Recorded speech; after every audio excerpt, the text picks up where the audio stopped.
to the Commission on Audit, which is the correct agency to question the use of funds of all government offices. Because this is about the 2028 election. It's not about ICC, it's not about the impeachment, it's not about confidential funds, it's about the 2028 elections. Actually, nagtataka ako sa narrative nila. There was one time, meron akong narinig na interview sa isang tao na nagsabi siya na how can you support the Vice President when she refuses to answer the question about confidential funds. But if you can remember, umattend ako sa hearing na it's una, umattend ako. I refuse to take an oath because wala naman sa rules nila. But wala silang tinanong sa akin kung maalala nyo, i-review. Yes, naalala po namin yon, VP Sara. Yun yung time na nandyan si Honorable Gloria Macapagal Arroyo at si Senator Dante Marcoleta. Yun yung pinag-diskusyonan kung kailangan wang mag-oath taking yung resource person at saka witness yung time na yun. Totoo yun. Hindi nag-oath taking si VP Sara nun. Yun ninyo yung hearing. Not one question was asked of me. And then the next time na umattend ako para samahan yung mga personnel ng OVP na sumasagot naman. Nasasagot din naman nila yung mga tanong. Tapos, ito na yung may mga question si Luis Tro sa mga ano niya na yung mga hypothetical question. Ito yung time na dinala sa hospital yung yung kasama sa Office of the President na sa office na nagtatrabaho ni Inday Sara. When I requested that I assist the personnel of the OVP, sabi nila hindi pwede pag hindi ka mag-oath, diba? So sabi ko, okay, let's do this. I'll take an oath. Yes, tama 'yon. Tama 'yon. Na-remember ko kasi gumawa ako ng video niyan. Ito yung ginawang video ko. For almost sinayang ngayon nila yung oras ni VP Sara. For almost 6 to 7 hours siyang naghintay doon. Hindi siya pinasagot, nagtanong siya. Panoorin. Ito yung ginawa kong video ko doon. Ito yung sinabi ni Inday Sara. Thank you. I will recognize you now, Okay. Honorable Vice President. Yes.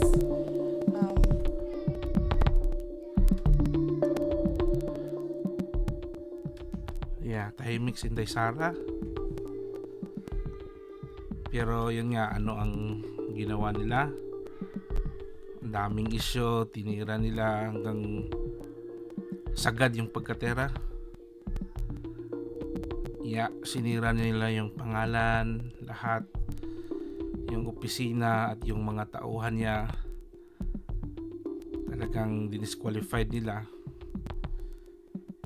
Pinalabas nila ba na talagang mga so ngayon nagpunta, ito na yung time na sagad na si VP Sara.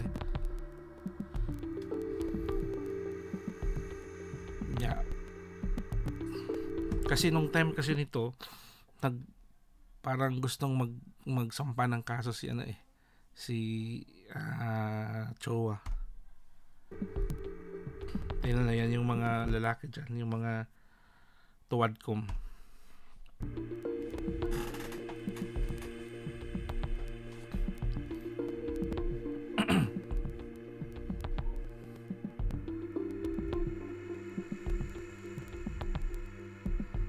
Yes, nagpunta siya kasi palagi nilang ini-issue doon na hindi sumasagot si Inday Sara.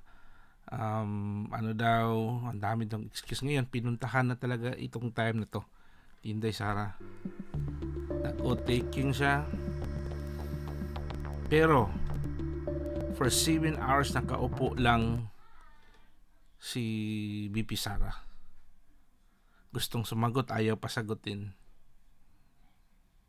Ang mga inano lang, di ba yung issue nila is si VP Sara, yung tukoy nila, ang doon na si VP Sara, ba't hindi nila tanungin anong mga kapubuhan yan, di ba?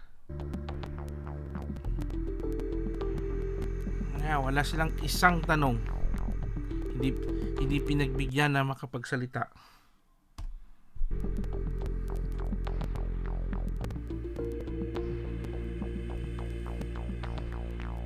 Yeah. Malaking chance na sana natin yan. Mr. Chair, Yes, Madam Vice President. can I answer as head of the agency? Oh, Ano pa, Office of the Madam? Vice President. Can I answer as head of the agency of the Office of the Can Vice I answer as the head of the agency sa OVP? Di ba? Siya yung head eh. Nagtanong siya kay Chua if he can answer. Di ba? Ang dami nilang mga issue. Ito na yung mga piatos lumabas eh. Itong ano na to. Itong hearing na to. With respect to the comment manifestation of Congressman Marcoleta, sir. no, you are not allowed. Please. No, you are not allowed. Please. You are not allowed. Di ba? Ano ba yung purpose nila? Tapos ngayon haing sila ng impeachment kay Inday Sara. Walang hindi nag-comment ito si Inday Sara na hindi totoo. Lahat ng mga sinasabi niya, yun po ay mga meron talagang validation, ma-validate mo talaga. Totoo talaga lahat yung mga sinasabi niya. Hindi siya gumagawa ng mga storya, hindi katulad dyan doon sa dating Quadcom.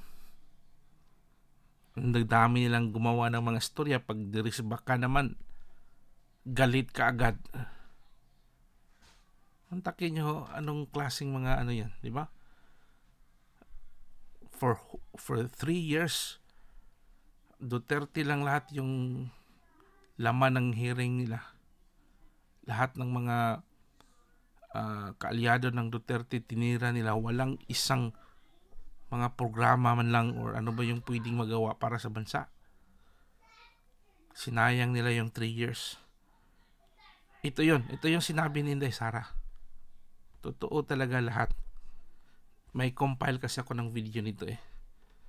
Yung mga sinasabi niya talagang naging totoo. Like for example, doon sa BICAM report. Wala pang sinampang kaso noon. Hindi pa nagsampa ng kaso sila Attorney Vic Rodriguez. Sinabihan na ni Inday Sara, 2 tao lang ang masusunod dyan. Di ba? At anong nangyari? Nangyari talaga yon. Pinirmahan yung blankong papel ng BICAM. Pinirmahan ng mabait na presidente na hindi niya kayang kontrolin ang mga tauhan niya. Yun yung totoo. Panoorin po natin. Patuloy tayong manood. Never asked one question. So I do not understand saan nanggagaling yung sinasabi nila that I refuse to answer because nandoon yung mga personnel ng OVP, lahat ng tinawag nila nandoon. In fact, kinulong pa nga nila si Yusek Laika Lopez. Nandoon ako. I protested sa kanilang anong tawag dyan?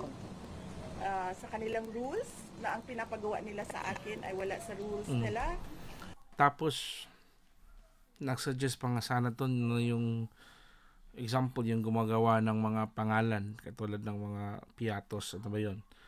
Kasi hindi naman si BP Sarang gumawa yun, yung in charge na mga sundalo ba yun or intelligence na gumagawa nun. Tapos ayaw din nilang pasagutin. Yung tinanong nila yung parang yung auditor ng OVP hata yun. Tapos walang masagot, wala, kinawawa nila. And then the next time around, even if may protest ako sa rules nila, I said, okay, sige, if you want an oath, I'll give you an oath. But did they ask a single question? Wala. Wala. Silang tinanong Ito, sa wala. akin. I-review nyo yun. Yes. Wala. So, hindi sa sumagot. Wala silang tanong during the hearings. Yeah. And they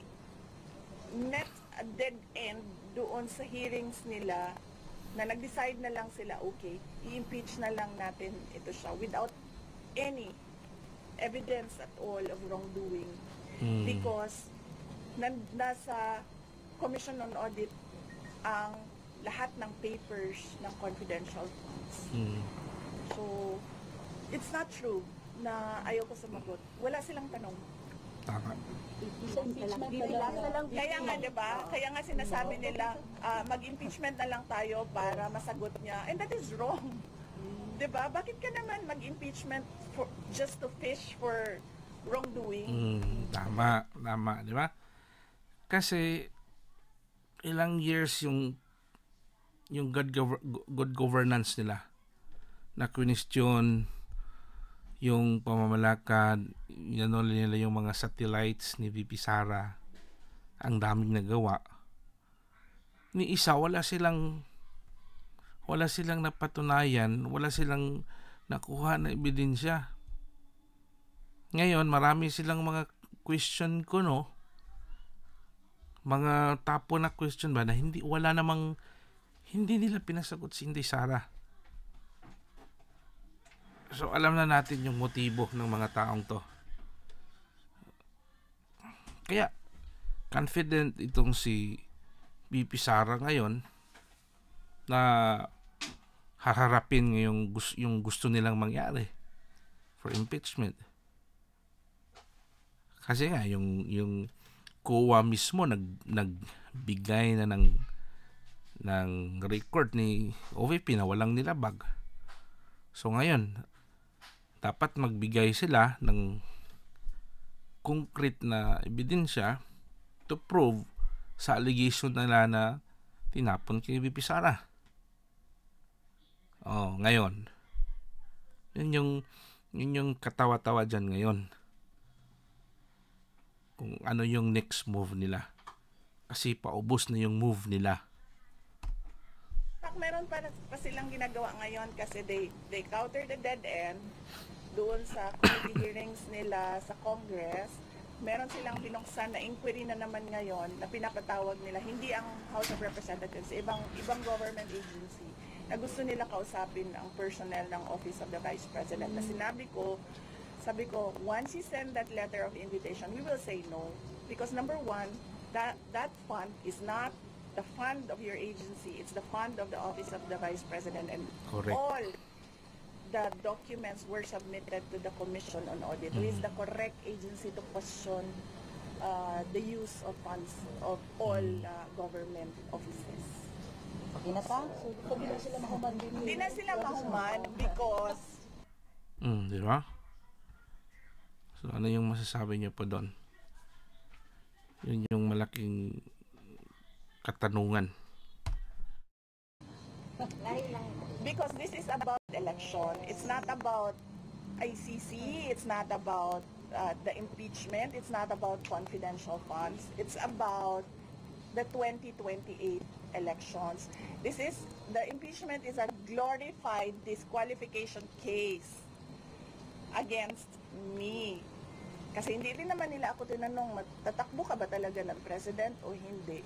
Kasi hindi rin naman ako makasagot na ano pa naman ako makakasagot December of 2026. So by that time siguro naisip nila too late na yan, hindi na namin kakayanin na manalo or ano, hindi ko alam kung anong iniisip nila. I really do not know that these individuals are desperate for, as I said, cash, cocaine, and champagne. Why keep on reaching out? Nakuha ko kay Vincent. Yes, kay Vincent. Kay Yes. Vincent. Pag hindi naman siya nagatubag sa inyo, if ever Yun nga. Kasi gusto nilang agawin sila pa rin yung uupo sa 2028. Paano? Yung gusto ng tao is iba yung gusto ng tao, si VP Sara. Kaya ngayon, hindi lang kasi si VP Sara yung kinontra nila ngayon. Buong mundo, buong mga sambayan ng Pilipino. Kaya hindi nila kayang i-point down May mo siyang ma-contact, what would you say? If kung okay lang mo. O sige, dito ko na lang sabihin kasi ayaw na naman niya ako. I just wanted to thank him.